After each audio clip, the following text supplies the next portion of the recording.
Welcome back to another episode of the Empowered Plates, Empowered Lives podcast. Y'all, it's your healthy habits and lifestyle coach, Jovonnie, and I help those with endometriosis and polycystic ovary syndrome reduce chronic pain, eliminate stress, and minimize those irregular or heavy periods. Y'all, today's episode, we got Dr. Nicole in the Good Vibes Studio. And if it's your first time, welcome to the Empowered Plates, Empowered Lives podcast. But if you've been here before, you know what time it is. Vibe with me, y'all. Welcome to the Empowered Plates, Empowered Lives podcast.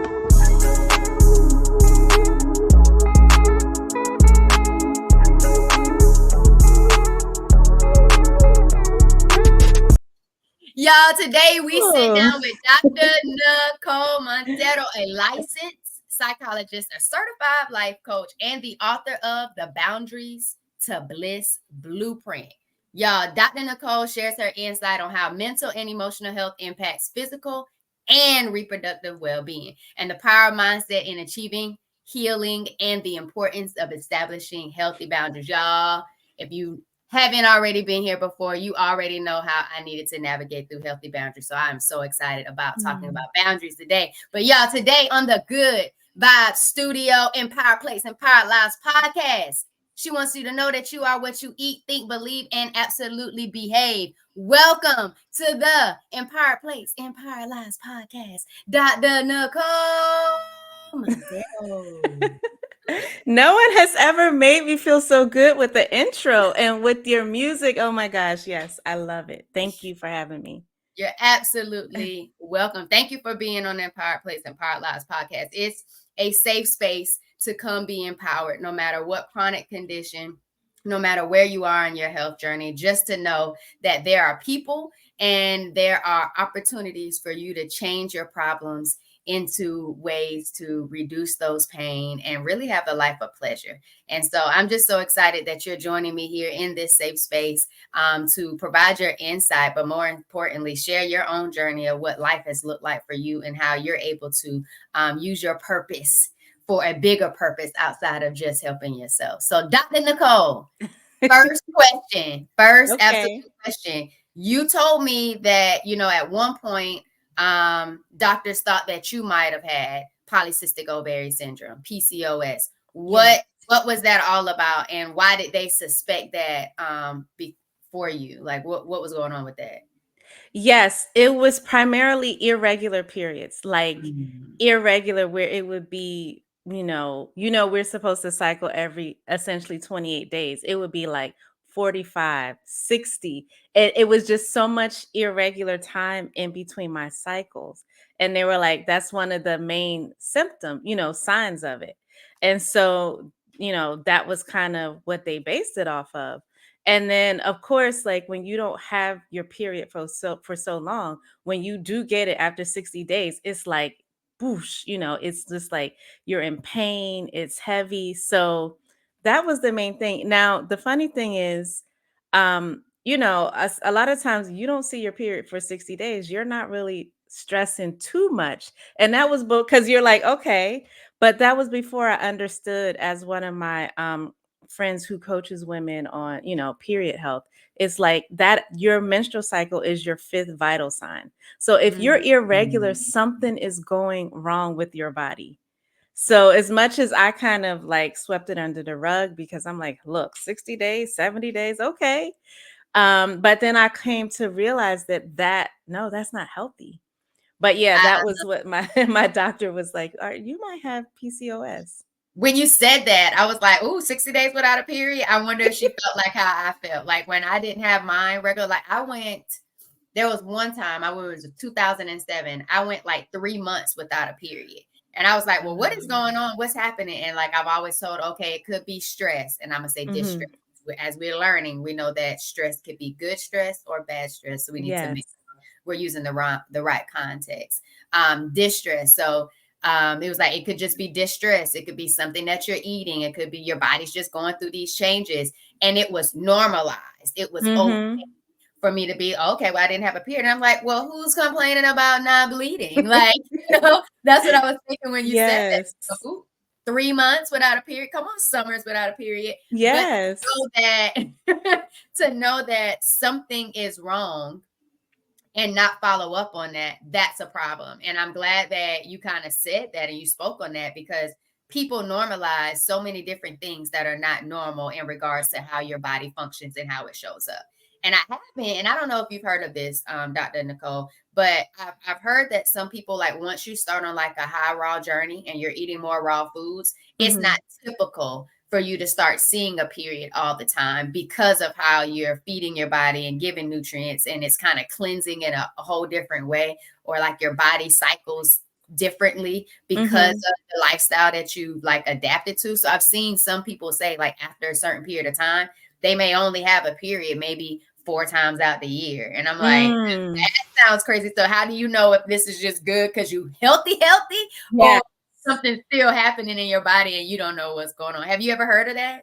Yes, I heard some people even saying like women are not supposed to have a period every month if they're, eating like that, or even athletes, they don't, I feel like those are extreme cases because not everyone is going to be on a raw diet. So, that might be the case. If you're going completely raw, your body might function like that.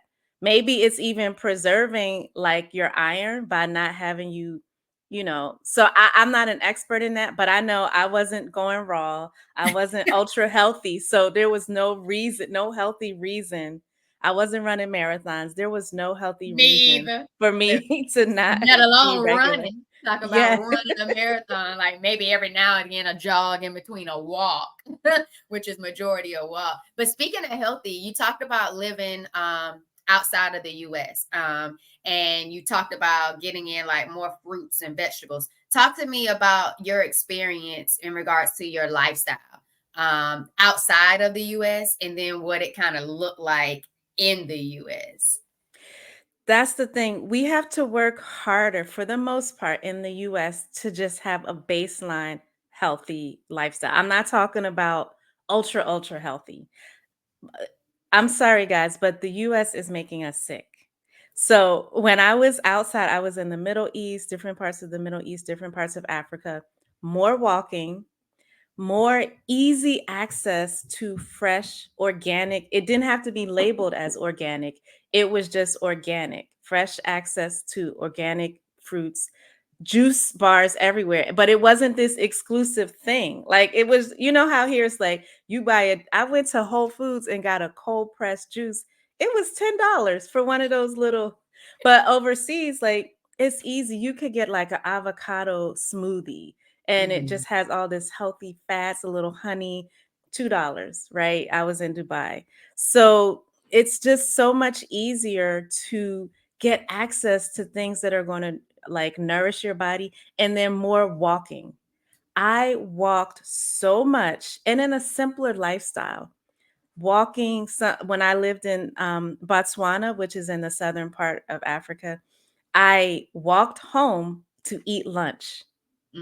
I walked back to my office at the university. Of course, I had a maid and a nanny, so she would clean up everything. But even outside of that, it's just more walking, more fresh fruits and vegetables. Healthy food is not this exclusive thing. I feel like in the US, healthy is like it's a sign of like status. Whereas overseas, it's like, no, the farm is right there, or whatever, and you have more access, and then also smaller portion sizes. Do you go to the movies here? Why are we getting a like 60 ounces of popcorn, a 50-ounce Coke? And I used to drink, have snacks and stuff, drink Coke and stuff overseas, but it would be a little bottle, right? You go, you sit down, and it's a small portion. And in those cases, it's nothing wrong with having a little treat here and there. The other thing too is not a lot of chemicals. So somebody was like, why is it that when we go, I took a group of people to West Africa on a trip. They're like, why is it that when we're in Africa, we're drinking Coke, eating white French bread, and all this stuff, but we're losing weight? I said, because it's not the same flour. This is organic flour. This is small portions of Coke. You're eating organic chicken and meat that's just been slaughtered. But you come here, everything is pumped up with chemicals. And I know that that's, I would love to hear from you, because I know that that affects our reproductive system, all of these chemicals. So you're eating a piece of chicken here, but you go overseas where it's not pumped up. It's a whole different impact on your body. It is totally. And then I think the more I'm learning and researching about like endometriosis, polycystic ovarian syndrome, even fibroids, I'm seeing there's so many endocrine disruptors. There's so many ways that we're exposed to toxins, and there's so many different things that our body is responding to when it comes into the non-organic things. And even when people say, oh, well, even if you get organic, there's still certain things in it that could, cause problems. Yeah, but again, that's still, like you said, in the US. Yes. And it's not as much. And so I love that when you talked about life outside of the US, when it goes into healthy habits and lifestyle changes, you talked about walking, getting in more walking. We're more prone to do walking when you're in these other countries, because that's what it's all about. It's like getting places and transporting, not Uber and Lyft everywhere, having to have a car. And if you don't have a car, oh my God, who's going to be riding a bicycle a mile or two? Like, I remember when I biked to work, and it definitely wasn't by choice. And so I wasn't driving at the time. I was like, oh, I need to, ride my bike. I absolutely enjoyed riding my bike. Now, it was a little weird and funny at times when I would pull in and have my bike in the back of my classroom. My students be saying certain things like, oh, Miss Ford, you had to ride on your bike today. But sometimes I would pass them on their bike, riding to school instead of just walking, because they'd have their bike. And so it just made it seem like, oh, so Miss Ford, you in the hood too, like you don't live that far, you riding your bike. But it felt so good to get up in the morning, Dr. Nicole, and just ride my bike to work and then ride back. Now, sometimes at night, because I did coach softball, I'd be like, oh goodness, having to make sure I have my baton case, pop off on the right back. Things. Yeah, because there was a lot of homeless people downtown in downtown Jacksonville that you just never really know. But for the most part, it was great to be able to speak to them in the morning, and pass by and wish each other a great day. But it felt good to move that way. And I can only imagine that you weren't like, oh, I gotta walk home and get my lunch. Like, you probably felt good, because walking is such a mood booster. Like, you feel so much better. Your hormones are just like, okay, balancing. Come on, endorphins, cortisol. And it's like, okay, let me walk and get this food. And then you don't feel bad, because you're burning, the calories that you just ate, if you're even thinking calories, because you just walked home. Now you got to walk back to work. So it's going to get its way through your body, and sometimes people also look at movement isn't just for exercise, to lose weight. Movement is helping your body go through the proper systems that it needs to cleanse, to digest. It's helping your body function more so than you just getting to an ideal weight, and so I'm glad that you talked about walking. I'm glad that you talked about the different chemicals in food and choosing organic, and realizing, like, I've seen so many more things on social media about these products are banned over here in these countries. And look, this is all that's in it over there. And this is all the different things they're adding over here. And it's like, well, why are they? Like, I can't wait to get someone on the podcast that has more insight on, like, I guess the Food and Drug Administration that can really give us insights on, why are you adding so many of these different things? Is it just to preserve shelf life? Is it to be able to mass produce, because there's so many of us eating these unhealthy, foods and stuff? And so you're just feeding the demand, and that's what you need to do to keep things, there and accessible.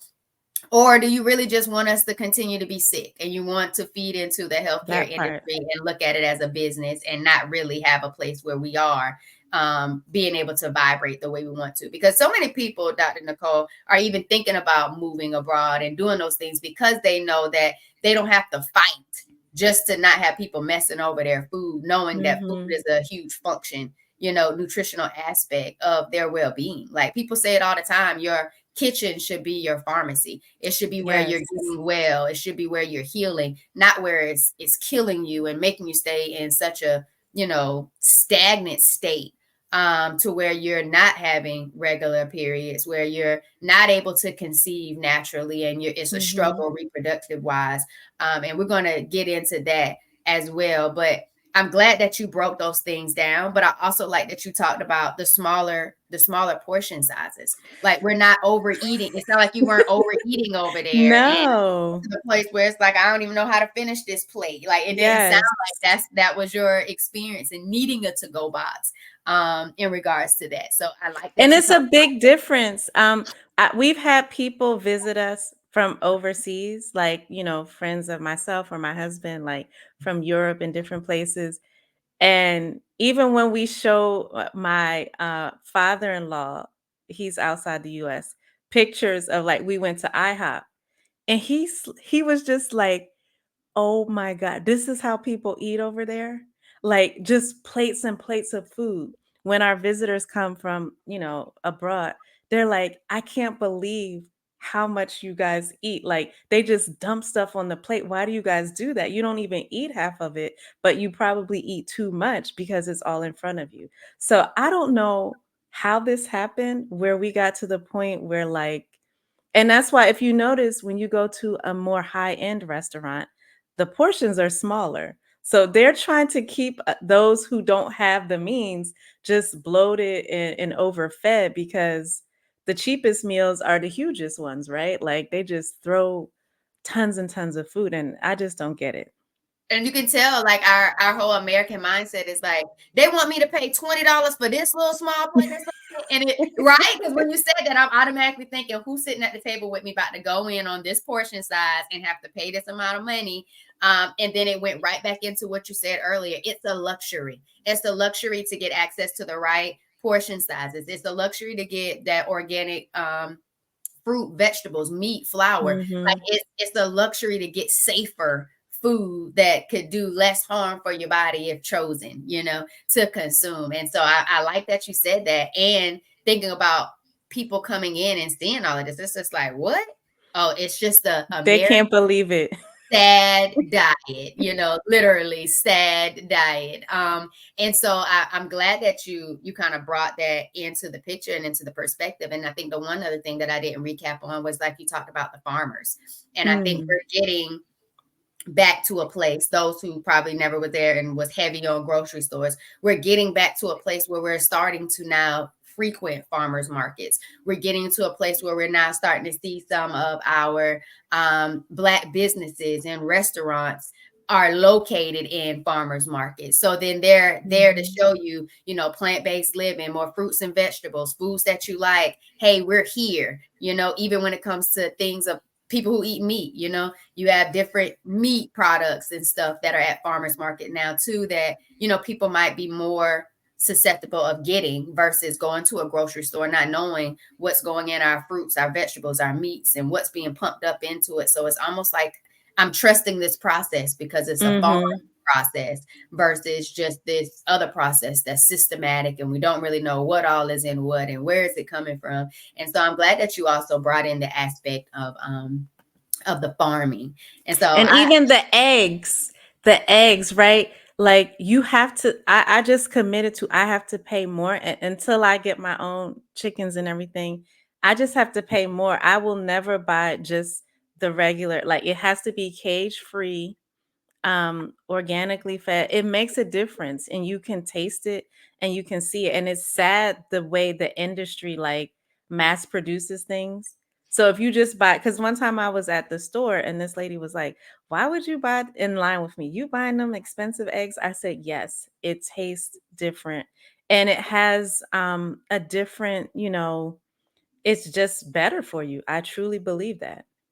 you got my mouth watering. I hadn't had eggs in like over a year. And I'm just like, and you talking about it tastes different. And I'm just thinking, when you said it and my cheeks started to water, it was the scrambled eggs, then it was the fried eggs, then it was the boiled eggs. And I'm just thinking, oh, now I can smell the eggs. Dr. Nicole, you're doing Are it. you vegan I am okay? plant-based and I'm on a high raw journey right now. But Okay.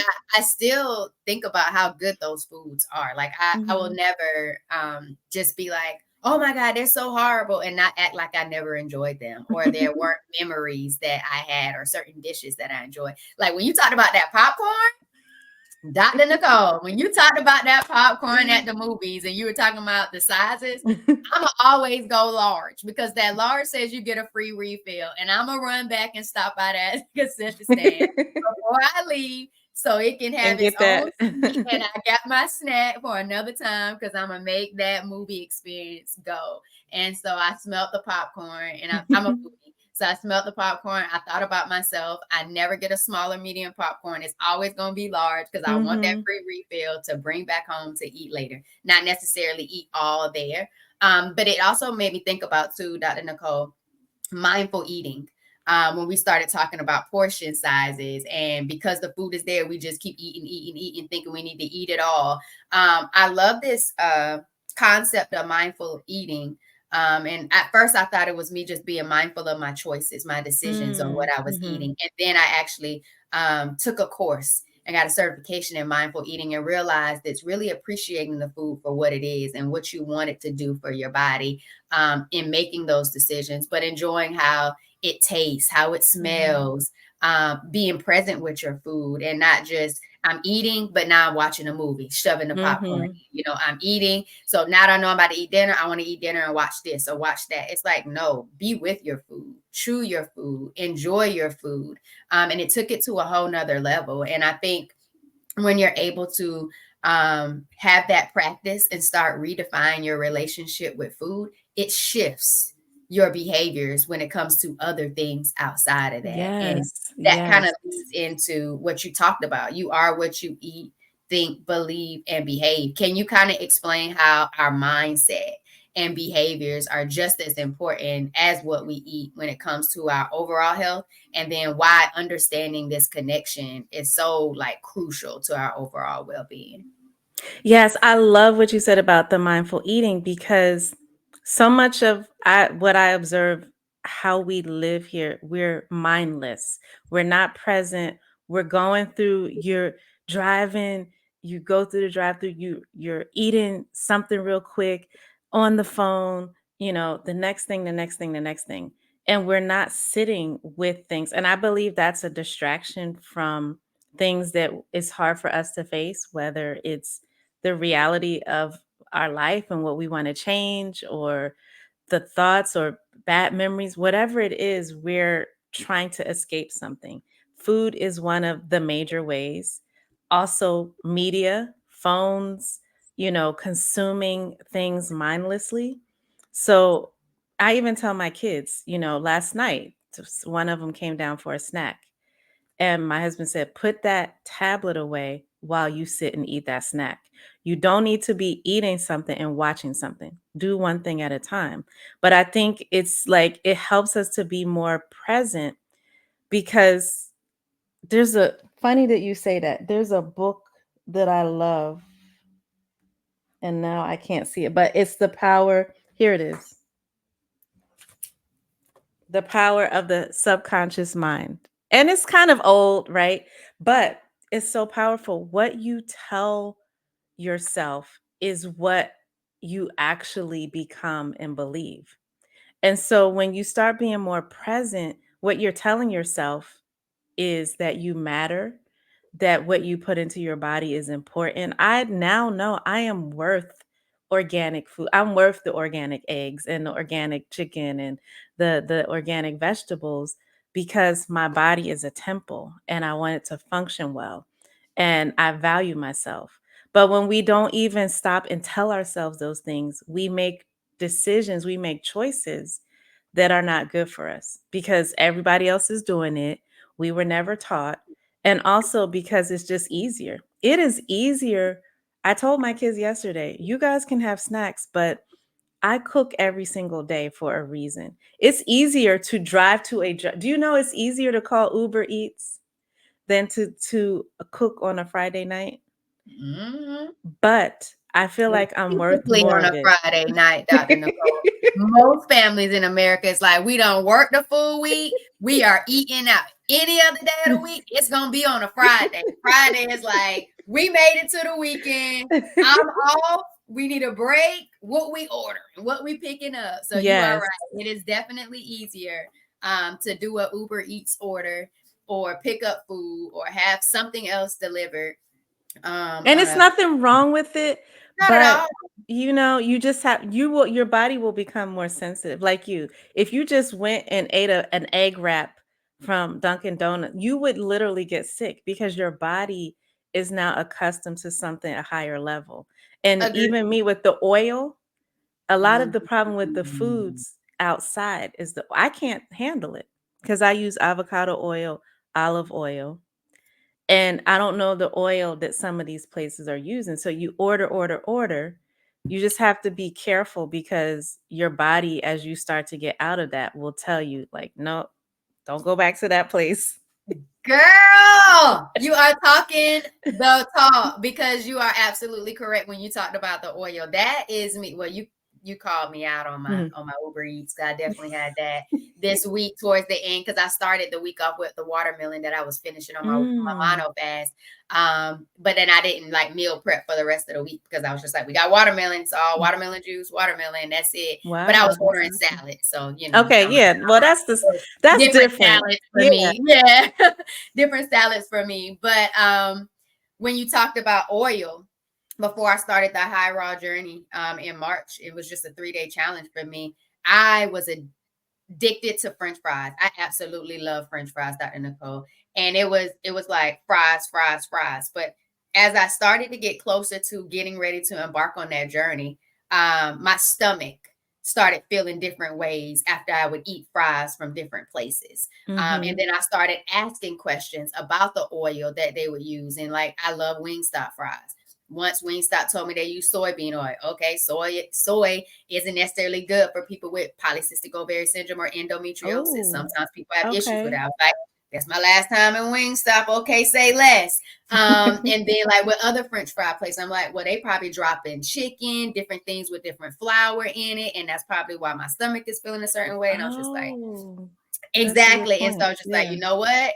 It goes back to what you just said, which was powerful. I knew my worth and I knew my value. And I said, Jovonnie, if stage 4 endometriosis, polycystic ovarian syndrome, 2 fibroids at the time of your surgery, and adenomyosis on that left Mm. side, and you've seen so many different people have so many different pain, chronic issues, situations and experiences, and you don't want to go back through this surgery again, you're going to have to change something about your life. You're going to have to change the way you behave, the way you think, the way you value yourself. And that Mhm. journey of self-love and self-care, say, you know what, I'm gonna make different decisions. And it's starting with my relationship with food. It's starting with establishing boundaries. And I read a book with my line sister Marcy Mm. about boundaries. And man, when I tell you that experience for both of us just opened us up to so many different things from our childhood, Mm. to realizing why we didn't have boundaries, how to even create them, maintain them. And the boundaries were really about us, and it's really not about Yes, everybody else. that part. Because so many people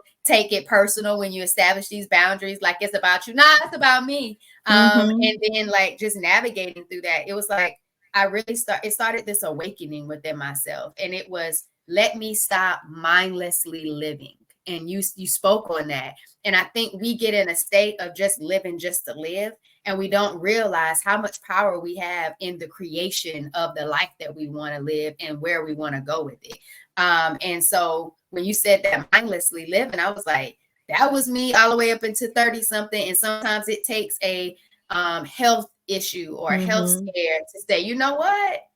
You better wake up because you're getting older, you're not getting younger, and some of the decisions and choices you're making is causing the things that is going on with you. It's not everything, but you do have some power in that. And I was Yes. just like, I'm gonna love me, I'm gonna care for me, I'm gonna start redefining my relationship with myself so then I can start redefining the relationship of all the things around me and how I want to heal and navigate, through life. So I want to say first, Dr. Nicole, can you start by sharing like how your own experiences shaped your approach to mental and physical health, and then what led you to focus on helping women with reproductive and emotional issues?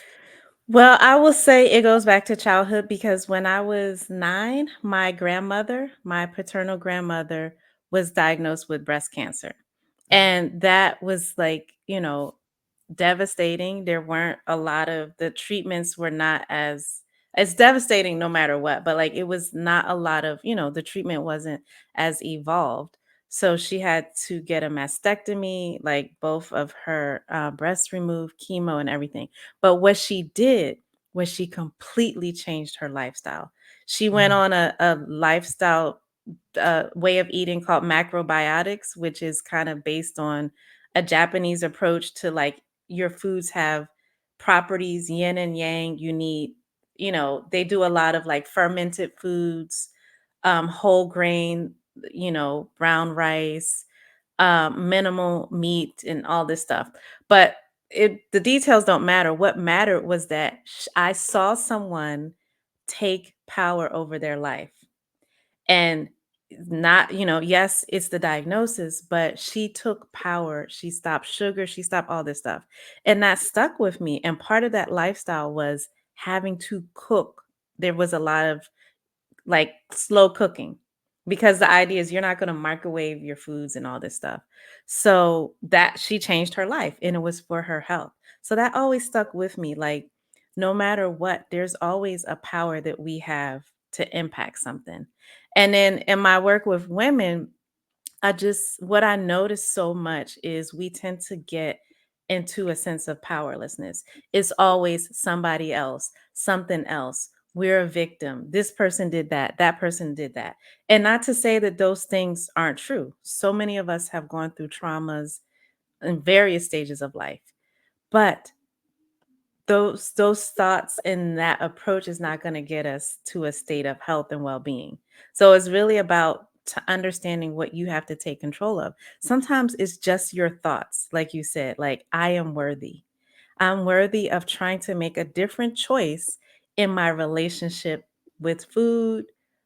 We're talking about food, but it could be anything, right? I'm worthy of deciding to get up off the couch and walk for 10 minutes. I'm worthy of trying something different no matter how hard it is. And for women, a lot of times we don't understand how our lifestyle of being sedentary, sitting a lot, um, consuming things, even media. I'm big on that. There's so much negativity.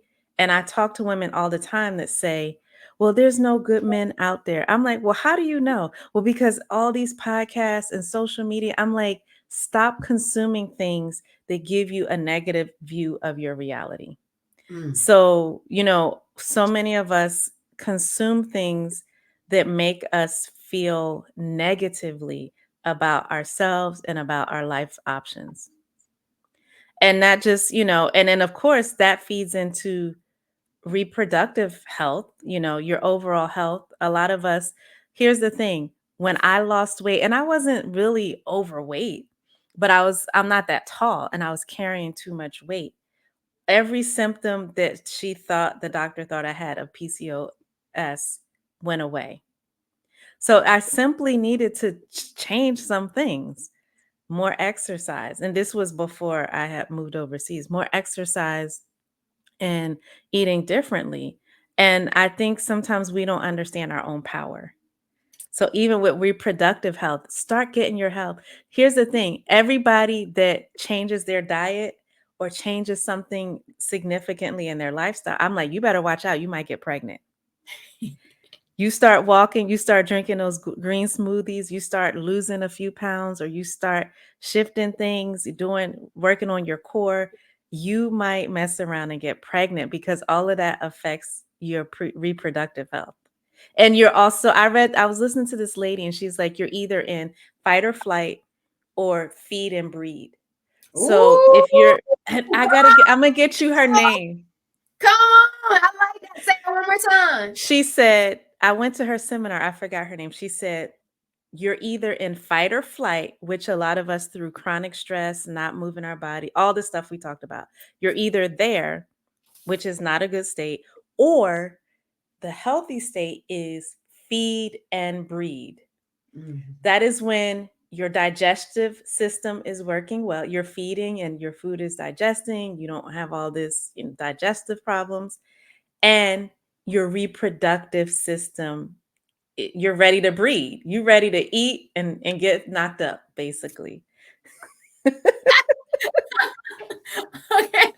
Well, this is a great time right now. If you're watching on YouTube, please make sure you subscribe to the channel, and definitely make sure you let us know what stood out to you so far in this episode, in regards to our experience, our conversation right now. And if you're listening on Spotify or Apple Podcasts, make sure you follow the podcast and leave a rating, and check out all the information that's in the description of this episode in order to help you with your vibrant way of getting to feed and breathe and stop all the fighting and flighting. So I absolutely love that, Dr. Nicole. It's beautiful. And I love that you just talked about changing those behaviors. And I think behaviors really show people who they really are, not who they want to be. And it's that power of awareness. And when you are aware, you're able to be empowered. And when you are empowered, you're able to start changing some things. And so don't be alarmed or don't be scared in the event that you want to start changing your lifestyle and changing different things and start moving. You think, oh, well, if I get healthy, Dr. Nicole said I'm about to start having these babies. Don't do Just that. protect yourself. Right. Take precautions. Be mindful of all of that in regards to that experience. But Dr. Nicole, I kind of want to, you kind of talked about when you started making those changes and you started to see those symptoms or signs that they thought could have been PCOS move away. How does mental and emotional health kind of impact our physical and reproductive health? And what have you seen as some of the most common ways that this connection to self can manifest? The biggest thing is unprocessed trauma. And you can be functioning at a high level. I've worked with a lot of just like high achievers, high functioning people in their careers. But they pour all of their energy into that. There's a lot of unprocessed emotional trauma that will end up manifesting through our bodies. And so it could be sexual trauma from childhood. It could be emotional issues. It could be, like you said, family issues where you weren't empowered, whatever it is. And I'm not saying this to blame everybody to go blame their parents. But what I'm saying is we've had experiences that a lot of us have not processed that our bodies have experienced as traumatic. And when we don't deal with those experiences, we can try to shut them out. It's like a dam. Eventually, when it breaks, the water is going to overflow.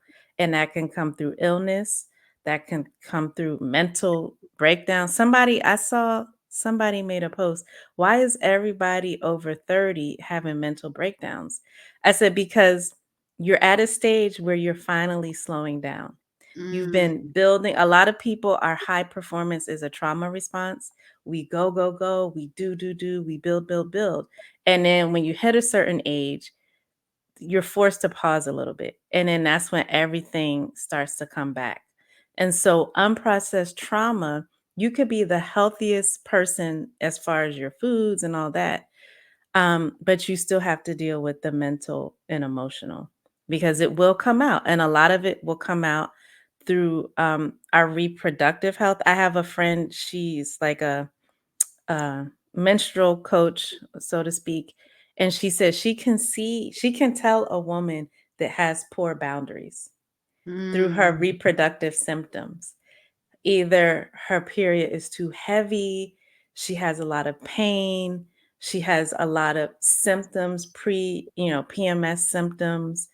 And I was like, that's fascinating. Then she'll do her assessment. And that is one of the issues that the woman talks about. But she can tell from the symptom profile what some of the emotional struggles are. I think that's absolutely amazing. And I can just tell that I think so many times people feel like there's just something wrong or something off. And all of a sudden, now I have this chronic condition, or now I have this dis-ease that's showing up in my life without saying, what state am I in? Who's around me? Where am I? How am I handling me? how am I navigating through life right now? How am I showing up for myself every day? What decisions am I making that's helping me, or what could be causing some of these, issues that I'm having? And when you talked about having those poor boundaries and not necessarily showing up for yourself, I've thought about other people that have been on the podcast, and even like you said, don't cut off your family, but sometimes that's what you have to do if your Mhm. family is the one that's causing that distress, and you realize you're sick, you're in pain, your endo flare-ups are more there and susceptible when you're Mm, around said that's a good mom point. or family relationship. And it's like at some point you have to be more valuable to yourself and how you heal and handle yourself than trying to be mindful of who might want access to you and who may want you still in their life and who might want to kind of navigate those different things for you. And so I'm so glad that you said that and Mhm. was able to back it up with that, with your friend or the healthcare Mm. professional that can say, and then I actually do my clinical assessment and it all aligns. Like that's Yeah. just typically what is really happening. Can you give some steps that someone can take to kind of start releasing that unprocessed trauma that may be affecting their body, something that they can start doing today? Yes. And I want to say, I totally agree with you. Sometimes you do have to cut people off. And that is a point that people with poor boundaries have a hard time getting to. So if you Mhm. get to that point, that is a huge achievement because we tend to want to please people and all that. So, yes. What you can do today is start journaling. You can get your phone right here. There's a journaling app called there's many, but there's one called Day One. Make it a practice every evening to take 5 minutes, not more. We're not trying to overwhelm you. It could even be 3 minutes to just type what happened that day. We're not talking about a whole, novel that you're writing. Just start a practice of regularly writing down what happened to you to that day. Whatever you stands out to you, whatever impacted you. It could be positive, it could be neutral, it could be things that distressed you. Do that regularly. What that does is number one, it's a practice of doing something purely for you.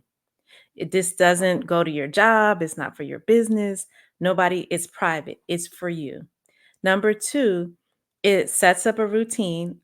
We love routines that are healthy. So it establishes a routine. And it also, journaling is powerful because it gives you some distance from things so that you can see them differently. So sometimes I tell people just journal for a week and go back and read what you wrote. Have a little distance, go back and see if that thing that just seemed, you were so upset about and you read it, you're like, oh, all right, I had that. I handled that, right? So, and then the other thing is what you'll start to notice is patterns, patterns in like how your perspective on things or how you handle certain situations. And that is getting to the awareness. The biggest problem that most of us have is we lack awareness. We lack an awareness of what we need. We're just in a reactive mode, right? So sometimes we don't even know that we need to separate from the certain people in our lives because we're just going, going, going. We never pause to really understand what we need. So, what I would say, like the simplest, least complicated way is to start a very short and brief journaling practice. If you don't want to do it, I like the phone, it's convenient, write it out. Don't take long, put a little timer. 3 minutes you can start with, 5 minutes. I suggest not going longer than that. Because what's going to happen is you're going to put pressure on yourself. Oh my God, this should be low stress. We're not trying to add extra stress. And then you will start to recognize what things make you feel uncomfortable. What things are you trying to avoid? And then that's when you can go to the next step of, I think everybody needs to get professional help. I'm a psychologist. I've been through so much therapy and coaching because that empowers me to have an outside view on what I need to take my next steps. But let's just get people started with a practice that brings awareness. And what you might notice, read your journals for a week. You might start to see all the ways that you betray yourself, that you self-abandon in the service of pleasing other people. I like it. And what I like most about it is when you first started talking about it, I was like, yeah. In the description of this video is the 8-week empowered journal. And so even if you're unable to figure out how to journal for yourself, it allows you to show up for yourself every day and kind of reflect and answer the questions, daily questions. Like you said, bring your self-awareness. And then within the week, you have 2 journal prompts of actually taking a deeper dive to reflect. That's different, not the same exact thing over time. And I think journaling is definitely powerful. What I loved is, well, as you were talking about the different steps, start journaling, establish a routine of when you're going to get your journaling done, finding out how to habit stack. When do I have the 2 minutes, 3 minutes to even do a journal and just show up and be fully present for me, and setting that time and seeing yourself just show up every single day for you at that particular moment in time, what that does for you and how that shifts your priority, your value, your worth to say, you know what? I showed up for myself today. I'm going to show up again for myself tomorrow. And again the next day. And then when you start showing up for you in that specific time, other people are going to see how you're showing up for you. And then they're going to start respecting the fact that you're showing up for yourself at this time. I remember one of my coaching clients, I make it to where they have to have one particular moment in the day to stop, pause, reflect on where they are with their goals, where they are in life, do some deep breathing. And there were times where my client would be driving, and every time that alarm would go off to show up, she would pull over to the side of the road, do her deep breathing, do her thinking. And people in the car at first was probably like, what is going on with her? Like, what is happening? Where are we going? And after a while, because, she was on that journey, after a while, it was like, oh, it's time for you to have your moment for yourself. Okay, I'm going to have a moment for myself too. And it's like, it's a shift because people are seeing you do it. Yeah. People are seeing you doing it. But I love that you also talked about it gives you distance to see yourself in a different perspective. And I think that's a very powerful part of journaling that people don't necessarily always gives enough credit to, because you're not the same person you were last week. Your experiences that you had yesterday have shifted who you are today, even in regards to a thought process. I'm not saying you're this brand new person, but because of the experiences that you've had every single day or throughout the day or with another person, like today, Dr. Nicole, fight or flight or breathe and feed. I've been on that breathe and feed, you know what I'm saying? But I remember looking back, now that you said that, I was in a fight or flight, when it came to high stressing work environments, being in a unhealthy relationship, like, having relationships that weren't where they needed to be. And then for myself, not treating myself enough to have those boundaries. I was like, oh, I get the fight or flight. I get it. But I'm like, look at me evolving into the breathe and feed. Like it was beautiful when you said that. But again, that's me being able to have that distance and be able to apply that new perspective in regards to where I am. And then, like you said, noticing patterns. Okay, if I don't like the fact that I've been eating this type of way and I want to eat more different things, why am I still choosing the same way of going about it? Why am I not doing something different in regards to meal prep or planning or getting inspiration about how I can choose fruits and vegetables that I absolutely already know I like and creating them into a different experience so I can continue to enjoy it and then flourish, and thrive with my life, because I want to feel good. I don't want to have to eat something that then starts to make me feel bad immediately after I eat it. Like, oh, I shouldn't have ate it, but I'm familiar with it. It's convenient. It's what my body said I need. Exactly. And so I like that you also talked about that we lack awareness and we're just a reactive vibe most of the time. It's react instead of be proactive, be grounded, be confident, be empowered of every choice and decision, and not be so easily shook when conflict and different things arise. So I absolutely love that you gave people, steps. And those steps just look like first using one tool, and that tool is journaling. Whether you use the app, whether you download the journal that's here, or you find you a journal that you say, you know what, I like the way this aligns. And this is the avenue that I'm feeling pulled towards. So I want to do it. So Mhm. I thank you, Dr. Nicole, for even going through that. But let's talk about Mhm. this book. Let's talk about this book, The Boundaries to Bliss Blueprint. Bliss Yes. Blueprint. How do boundaries play a role in achieving like holistic well-being, and how can establishing healthy boundaries positively impact both our mental and our physical health? They're the foundation of any relationship, including our relationship with ourselves. And so if you don't have, it's almost like a roadmap. Mhm. They allow you to establish first for yourself what you value and what's important for you or important to you. If what's important to you, like you said, your client is having a lifestyle where she takes time to reflect, she then builds into her lifestyle practices and ways of, behaving that support that. When you don't have boundaries, you're literally at the whim of everything else outside of you, other people's needs and desires, other circumstances in your life. And, one of the symbols of boundaries is the ability to say no. And I think that helps to simplify it for people because it's much more than that. But when you are able to say no, it takes courage. And what you're saying is you're more willing to maybe say no and feel guilty than saying yes and then holding on to a lot of resentment, which that I think I had mentioned this book, When the Body Says No. That's when you hold, that's where disease comes in. Built up emotional resentment, constantly in a pattern of um, doing and being what you don't want to be.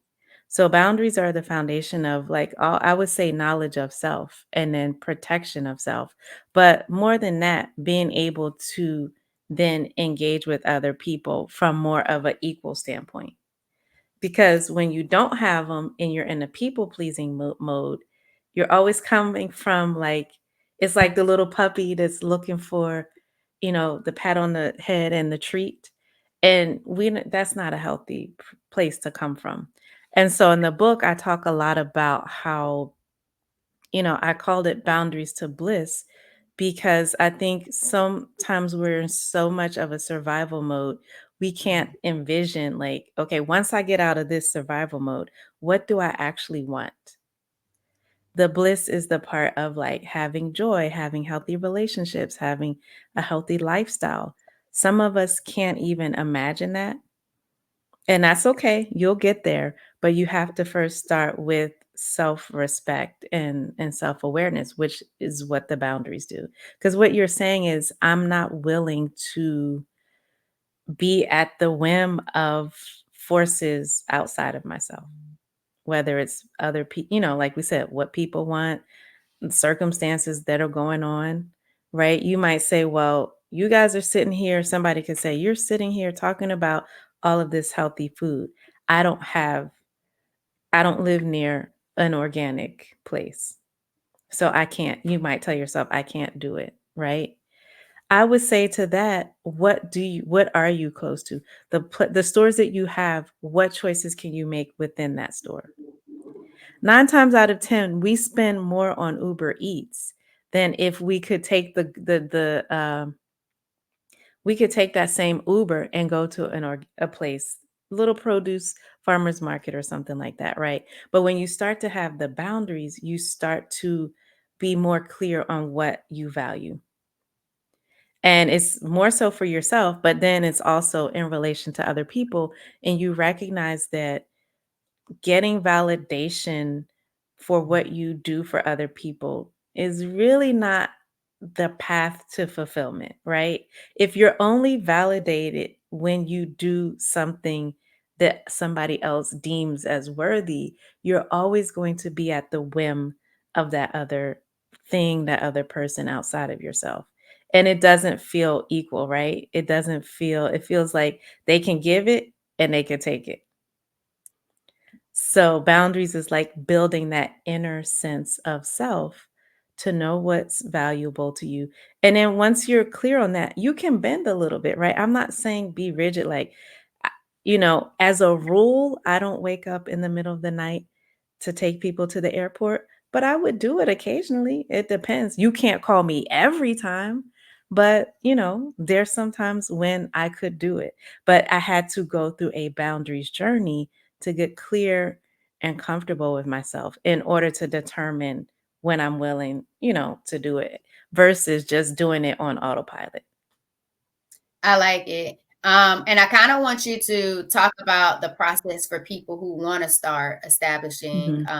boundaries for themselves, and they want to start today, to kind of give some tips into how they can go about doing that in a healthy way, that keeps them at the forefront of why they do what they do.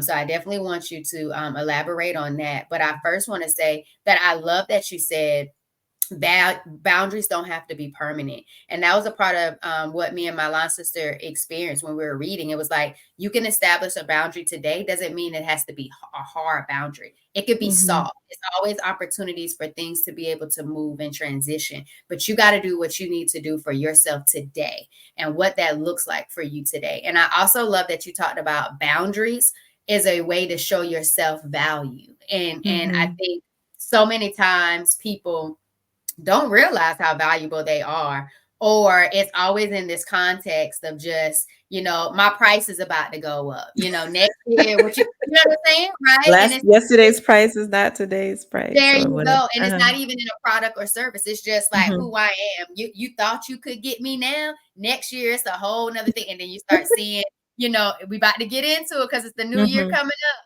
When they see the staircase and all the things they leave it behind. But I don't know if you've seen it, because I know you keep Yes, it no, minimal, but minimal no. social media. But it's just like, here they go, what they stepping towards. And it's just like, I love that you put self boundary, self value and self worth in the state of boundaries. So you continue to know it's about you, it's not about anybody else. But then I also love when you talked about the courage of saying no. For people that used to be a people pleaser, or might be a people pleaser today, and Dr. Nicole is about to Yes. shift your life in these steps to really help Mhm. you with this, because it is definitely a life shifter. Like, it is a life changing experience to start establishing boundaries, healthy boundaries for yourself based on your needs. But you got to know you. Yes. But it's this thing where when you are a people pleaser and you say no, you automatically feel bad, because you're not being able to please somebody else that you actually really love and care about. And you don't Mhm. want to have this vibe that, now I I hope they let don't them feel a down. certain kind of way about Mhm. me because I said no. And it's like, it's not about them, it's about you. And the more you say no with courage, and the more you show up for you and love you, the people that gonna love you and care about you are gonna find a way to still respect Rock you, with but you. also Mhm. align in your boundaries, because they want to love you as who they are. And if they don't like it, then more than likely they just enjoyed you not having boundaries so that you can be manipulated, so you can do what it is that they ask you to do. So Mhm. you're more aligning with their gratification than you are for yourself. But go ahead and save the people, Dr. Nicole. Let them know what they can start doing to start establishing healthy boundaries for themselves, I so they can think get it's to that just blissful life side. yes, because they deserve it, right? And I think it's what Yeah. you said, that knowing it's almost like if you know ahead of time. Um, know ahead of time, you probably will feel bad. You probably will feel guilty when you start saying no. This is your mama. How can you say no to her, right? This is Aunt so and so. This is so and so, right? You will feel bad. You will feel guilty. You will feel a sting of like, I'm disappointing people. That's okay. That's totally normal. You go forward regardless. The more you allow I think a lot of times what I've noticed is we avoid discomfort. So we Mhm. say yes to avoid the discomfort of what it's going to feel like to disappoint somebody. So when you understand that the discomfort is just part of the journey, feeling guilty is part of the journey, then you can prepare yourself. Like, okay, you can do just a little pep talk. Like, it's okay. Those that value me, they're going to rock with me regardless, right? And you just keep doing it. It's like building a muscle. It's going to get easier, but you're going to feel it. You first pick up that weight, you're going to feel it the first time, the second time. You have to keep going. I would also kind of listen to your body, because I think some people don't even know when they want to say no. They're not even at that stage. Listen to your body. When you're about to do something, just take like a second to pause and take a deep breath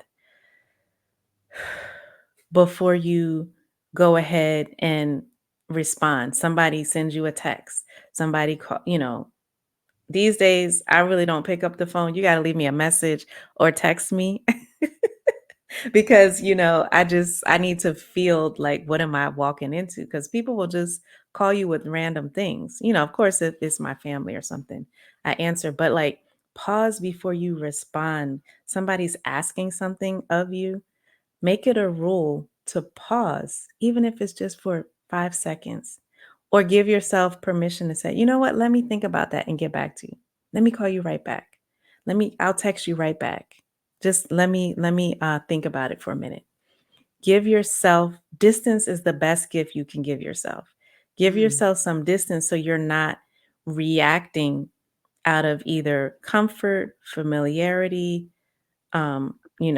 this is what I do. This is how I've always done it. Give yourself permission to have some distance, to ask yourself, is this what I really want to do? And a lot of times, and then from there, it's because, see, you have to break, when we're talking about habits, everything has to be broken down into steps. So if we just tell you, say no, a lot of people don't even know when to say no.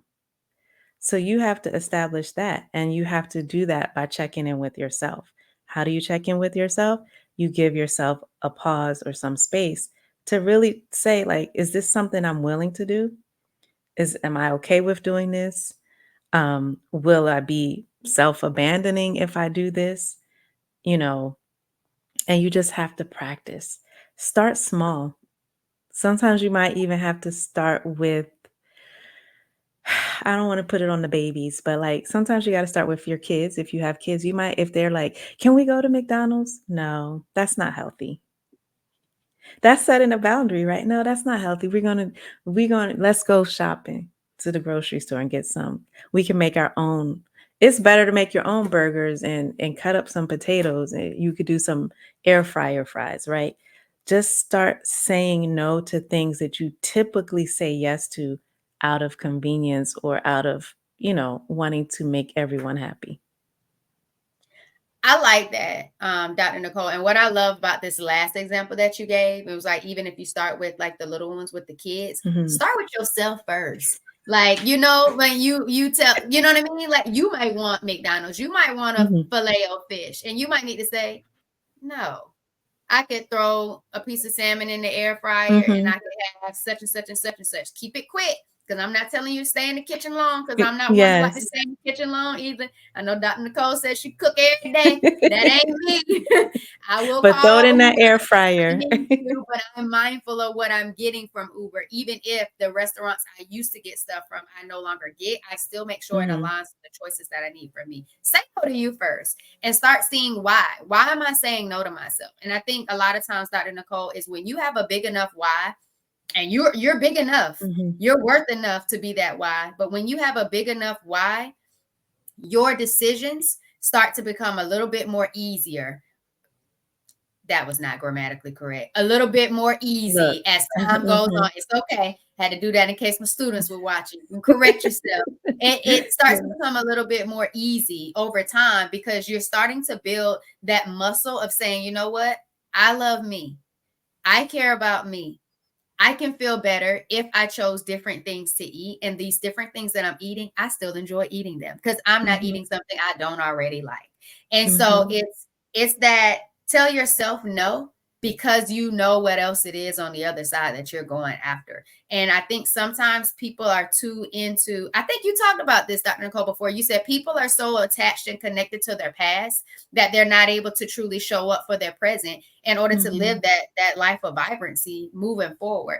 And so I guess that would be my next question, Dr. Nicole. How do people break away from the connection of their past self so they can show up and be present, say yes to them, and have the courage to say no to the things and the person they used to be, so then they can go out there and live the life and have that empowered life with a good empowered plate to live a better day that doesn't consider any dis-ease as a part of it? It's really giving yourself permission. You don't have to be who you were yesterday. You have 100% permission. And once you get that into you feel it in your body and your mind, you'll be okay with some of the backlash. The backlash is people say you're acting funny. People say, who does she think she is? Oh, she don't eat eggs no more. Okay. There's always going to be comments, and some of it they don't mean, they just don't know, how to communicate some of it is admiration, to be quite honest. Low-key admiration, dressed up as shade, but they don't know how to really say, like, wow, she has courage. People Come on throw with the shade. low-key admiration, dressed up in shade. Yes. They're like, Sometimes coming in the form of friends, family, people that you think are close. Come on and just yes. describe them And to the that's what T, Dr. hurts. Nicole. It That's the does. part that hurts. I And you think, gotta and just say, okay. that part, and it's okay, because again, it goes back to your why. I think at the beginning for me, I did take it personal, because it was just oh, you don't eat this, you don't eat that, oh, you don't eat real food. And I was, when am I eating if it's not real food? Yes. Am I not eating real food, or are Or you? you're not. It's like, I'm not even about to have that debate right now, but it's just like, why are you acting like this? Oh, well, what you gonna eat? Because I know you need to eat something special. And it's just like, But then you have those other people that says, I know you're coming, and so this is what I'm thinking about having. Or do you have any preferences on what it is that you would like to eat? Those are the people that are loving you for who you are, even though you've established those boundaries and you're redefining your relationship with food, with life, and you're more mindful about the life that you're living. You heard Dr. Nicole say it before. We are so typical to living a mindless life. We just mindlessly go through different things. But I also enjoyed something that you said just now, and it was like, give yourself permission. Give yourself permission to live the life that you want to live. You can change your life every single day, because you have the power to do that. No, you don't have to get any validation from somebody else to change your life, to change how you see life, to change how you want to love yourself. You have that power. And I think so many times we give our power to other things outside of ourselves. And what does that say? Well, for Dr. Nicole, she said that's somebody who doesn't have boundaries. When you don't have boundaries, you give yourself to all the things outside of you to have their way with you. And then you want to sit around here, complain and be upset and be mad about the things that life has to offer, when you are just not living your blissful life because you don't have those boundaries. And so I thank you for breaking that down. But I love that distance is the best gift to yourself. Give yourself that distance, even when it comes to the food, not just the people, but give yourself the distance when it comes from the food. Dr. Nicole, I did my first successful mono fruit fast, and I did 10 days of apples, and then I did a little over 10 days of watermelon, and I gave myself distance from vegetables and some of the things that I would typically, we talked about Uber. Uber needs to just be the sponsor of this episode of Uber Eats, with certain, what is it, DoorDash? that I would get, right. And then shout out to Instacart, who likes to bring me my organic fruits and vegetables when I do not want to go to the actual store and get them. And those service people who do a great job of selecting those organic fruits, vegetables, and options. But I don't know. When you said distance is a great gift. It's not just from people. It can be from food. It can be from things. It's even giving yourself, like sometimes people like to go to those secluded areas to just be alone. That again is a gift, because a lot of times you don't get to just show up for you when you have so many other people in your life and so many things that are dependent on you, it's hard to carve out those moments. It's not impossible, but it's hard to really carve out enough time just to sit with you, to be with your thoughts, your feelings, your beliefs, to start becoming aware, to want to shift those things. But you're worth creating the time for that. And I'm not saying you're worth going to take that full week in the cabin in the, all in the far away. That's not where I'm saying start. Yes.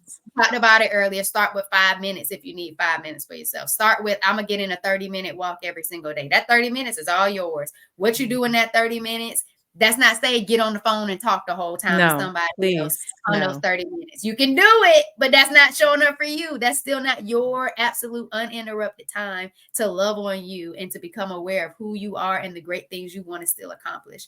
But I love the whole disconnect from your past. Be with your present, because your presence is also a gift, but it's telling you, what are you doing today that your future self is going to be proud of? Not what am I doing today that's saying no more to the past, to this, that, and the fourth. Like, just heal from reshift, that. And get the help. Heal from that. Get the help to get healed from that. And I know, Dr. Nicole, you talked about EMDR therapy, and that's a great way to really help with that unprocessed trauma and help with shifting your emotions and your thoughts in regards to what you have experienced to help you move forward. But there's this thing called life, and you deserve to live it, and you deserve to see it for whatever it is that you want to see it for. So go after it. Make the decisions that are best for you. Establish those boundaries, because they're your value to yourself. And it's going to show other people how to respect you and love you and care for you the more you get deeper with that care and that love for yourself. But Dr. Nicole, we're going to get into these last two questions. Okay. And then I'm going to let you exit the good vibes. So give some tips or some strategies to help the girl dads or the male role models, father figures, or even spouses and partners of people who are experiencing symptoms that are common to polycystic ovarian syndrome or endometriosis, like the chronic pain, like the mood swings, like the irregular periods. How do we get them to be more a part of the journey and support in regards to this? First is to educate yourself a little bit. Take a little bit of time just to understand, like, what is endometriosis? What is polycystic ovarian syndrome? Just so that you have some of the language. That means so much. Imagine, like, this is something you're experiencing, and then someone close to you, your partner, your family member, they show that they've done a little research. That would be so meaningful. That would feel so supportive, right? And then just be there to listen. A lot of times there can be a lot of shame and embarrassment. And because it's not talked about a lot in things that have to do with women and our bodies, we get shamed for it. So just listen and be non-judgmental. That will go a long way. That would make the woman in your life just feel like, wow, it would mean the world, right? You just know when someone is just really fully there for you. So I would say do a little research, go to what is it, WebMD. Like, I'm not talking about going in, but go somewhere just to get the basics. Go to some alternative health websites, and then also just be supportive, allow them a place. Because a lot of times people feel like no one's really there to listen to me about what I'm going through, the symptoms or the self-doubt or whatever, how it's making me feel. So I would say those two things go a long way. I like it, because it's more than just education, but I love the terminology aspect of it. And then I love that you're bringing this conversation to them. And sometimes, because endometriosis, you can take a long time to even get a diagnosis. PCOS, you might not even know what that looks like to even say, oh, let me go look these up. But just knowing that these things are common, seeing the facial hair, seeing the mood swings, not just saying, oh, it's her time of the month and that's normal, and writing it off that she's this totally new person. When her period comes, that's not normal. Like, we got to figure that out. Like, something's not adding up. Being in debilitating pain, having to pick your child up from school, or them saying I need to come home, and, sleeping so much when their period is on, having that chronic fatigue. I've seen my middle school students go through some of those things. And I know that period pain is not normal, and having those conversations with them and being able for them to, follow me on Instagram or tune into my YouTube channel. They know that these things aren't normal, so they're better able to advocate. Like, I've had a student before, who mentioned like she was in pain, and her auntie was like, well, you'll be all right, whatever. Because she was like, no, I know pain is not normal. Something is Yes. wrong. It ended up being like a UTI and something Oh else. my And she was like, I gosh. just remember Miss Ford said, pain is not normal. Pain is not normal. Yes. And I think when we normalize pain, we're telling people it's okay for your body to do whatever it is that they're going to do. No, the body is complex, but when you're realizing things aren't normal, and just because it's your norm doesn't mean it should be happening. But the more you're listening and you're learning and you're getting these terminologies and you're in these spaces to figure out what people are going through, you're saying, now that is definitely a journey of strength.